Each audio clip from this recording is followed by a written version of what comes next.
All right, we've got some interesting punctuation marks here. We've got a dash, we've got a colon. So let's take a look. I see another dash in the sentence as well. So double dash is a very common thing. Let's take a look. At 8 paragraphs long, the preamble to the Constitution of Bahrain, a country in Western Asia, is much longer than the 1-paragraph preamble to the United States Constitution. Yeah. So without really having to analyze the other choices, I know that A is the answer. Basically, we have a sentence that we are interrupting. The preamble to the Constitution of Bahrain is much longer than the 1-paragraph preamble to the United States Constitution. So everything I highlighted is the sentence. We don't need the thing that's in between those, those two dashes. That's just an insertion, giving us extra information, giving us basically a definition.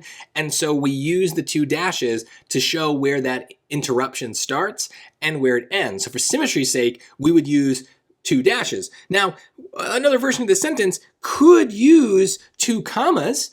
That's kind of where we have like a positives, and you might have heard me talk about that in other videos, but basically that's more of like an author's choice in a lot of cases, which one they use. But whenever we're faced with this on the SAT, the choice will have been made already for us, right? That other dash is there, so you can't mix and match. You can't have a dash to start it and a comma to end it. If we're going to interrupt something, if we're going to interrupt a sentence, we need to be consistent. The beginning and the end need to be the same, so that when you're reading the sentence, you know when you've entered the interruption and you know when you've exited it. So it's just about consistency. This is a very common use of the dash.